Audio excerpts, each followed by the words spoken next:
We are not talking about those people, affluent people, who will be totally controlling India actually. I am for those people, I am for those marginalized section of the society, I want to be voice of them actually.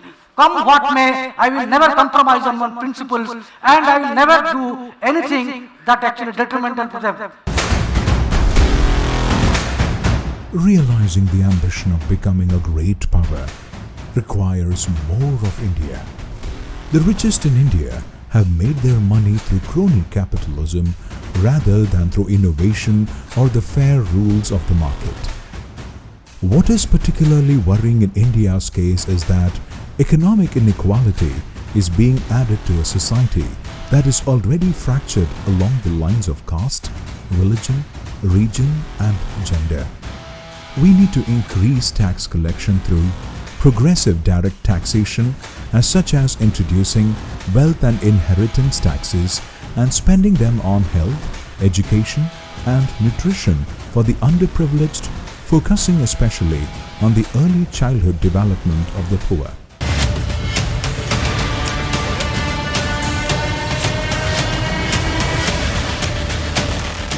Meet Dr. Satya Brahma, the fearless editor-in-chief of Network 7 Media Group, also the founder-chairman of Network 7 Media Group. Satya says over 68% of India's population lives in rural areas. There has been a gradual increase in migration from villages to cities primarily for livelihood opportunities, better education and healthcare facilities among others. The rising burden on urban cities due to migration emphasizes the need to transform villages so that they can meet the critical as well as aspirational needs of the villagers.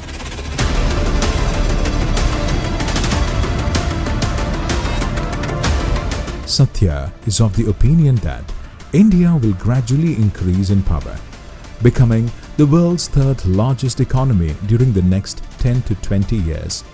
Yet it will also continue to be marked by the same paradox that characterizes China today, having a large economic mass that does not translate into high levels of distributed prosperity.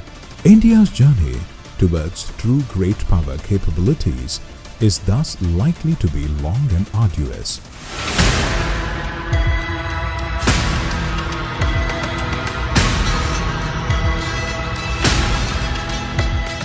Satya's primary research focus is the political economy of India, and he examines issues such as corruption and governance, state capacity, distributive politics, and electoral behavior. Satya also conducts research on the Indian diaspora.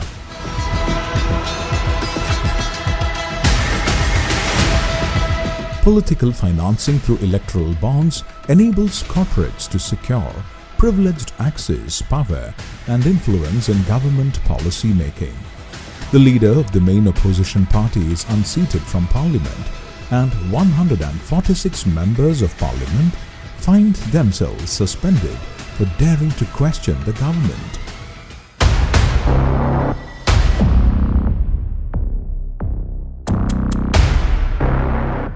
Federal agencies incarcerate 2 sitting chief ministers from opposition parties under draconian money laundering laws.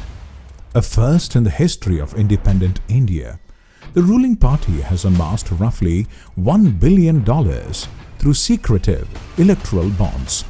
A sitting High Court judge abandons allegiance to the independence of the judiciary and resigns to join the ruling party.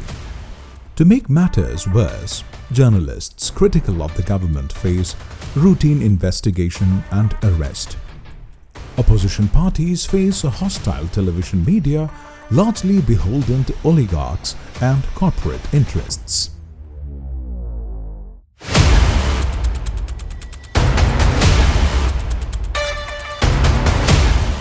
This political scene is not unfolding in Russia, Belarus, Turkey, China, Cambodia or Pakistan. This is happening in the world's largest democracy, India.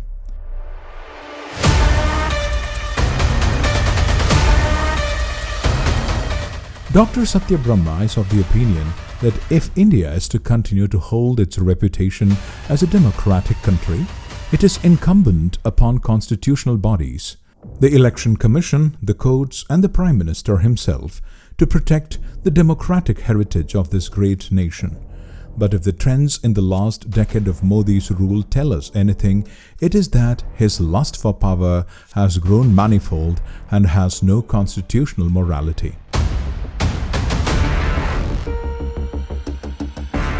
The rich and powerful trying to stop us publishing stories they don't want you to see. Authoritarian states with no regard for the freedom of the press.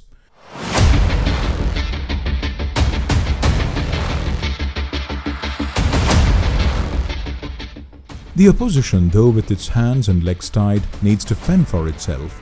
It needs to confront a powerful election machinery unprecedented in India's history, not solely to win back power, but to preserve the principles of democracy on which this country rests.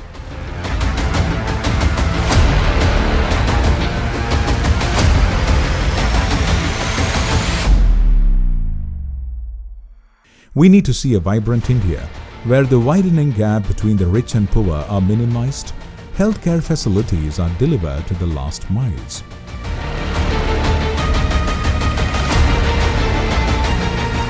Inflation and unemployment are among the most significant factors that determine the strength of a country's economy, and government of the day must address the challenges and find long-term therapy and not just confined to political sloganeering.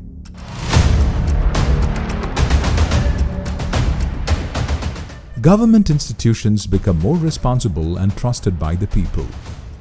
A system where humanity reigns, not religion. A Bharat that is equal for all. And a Rama Rajya where all Indians are one and united. Let's build that.